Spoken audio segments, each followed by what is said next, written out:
Welcome to Little Shop of Writers. I'm your hostess, Professor M. Anderson. This is the 12th lesson in my new web series of short informative writing videos. Learn more about me and my workshops at www.littleshopofwriters.org. Lesson 12, Commonly Confused Words, Part 2 of 2. As we learned in the first part of this lesson, the English language is confusing, and part of that confusion can be blamed on homophones, words that sound the same or very similar but are spelled differently.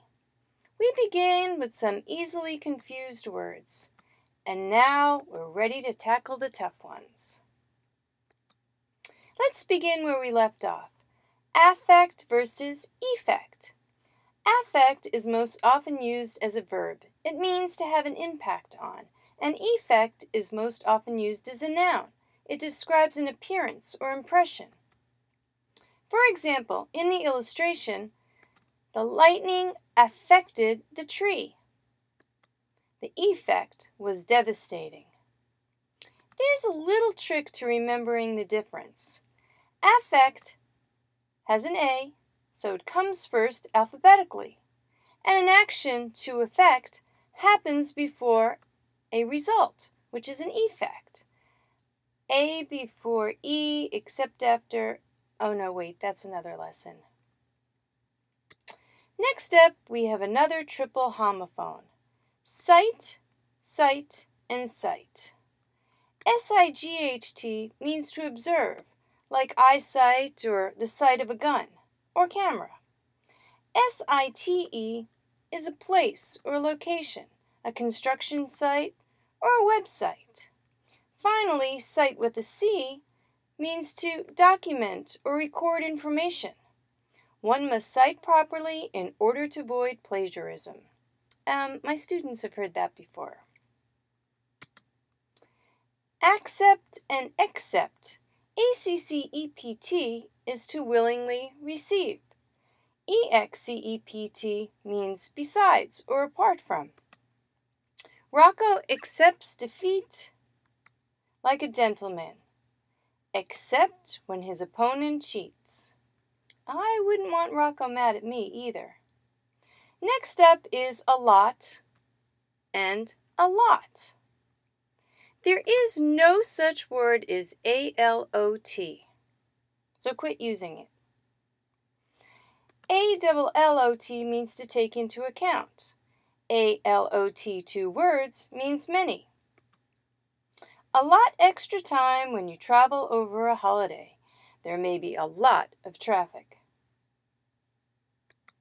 The next two homophones are sort of ironic, not what you'd expect. Apart, two words, means together, and apart, one word, means separated. Once upon a time, they hated to sleep apart. Now, they prefer to be apart. And our next words might be the reason. Breath and breathe. Breathe is a noun, air inhaled or exhaled. Breath is a verb, to inhale or exhale. When's the last time you flossed and saw a dentist? No need to reply. Moving right along. To compliment and compliment. With an I, compliment means praise. It's a noun or a verb. Compliment with an E means to complete or go well together, like peanut butter and jelly. How about another set of confusing C words? We have capital and capital. Capital with an A means financial resources.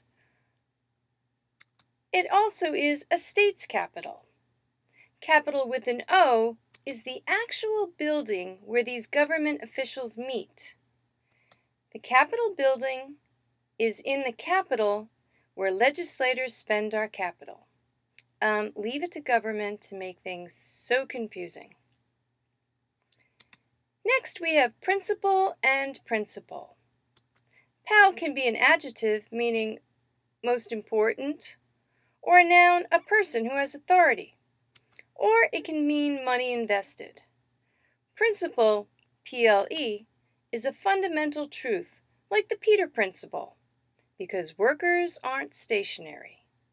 Which one, you ask? Stationary or stationary? With an A, stationary means still, unmoving. Think stationary bike. Stationary with an E means writing paper. The guy on the bike looks frightened. Those cat ladies are kind of creepy. And finally, although this was a lesson about common word confusion, sometimes purposeful word confusion is funny. Homophones, when treated like synonyms, make puns. For instance, if you're attacked by a gang of clowns, go for the jugular. Or is that jugular? I'm gonna have nightmares. Well, I hope you've enjoyed this lesson. If so, please subscribe to the Little Shop of Writers channel here on YouTube, and come back often for more writing tips, including part 1 of commonly confused words. Thank you for watching, and I hope to see you again soon.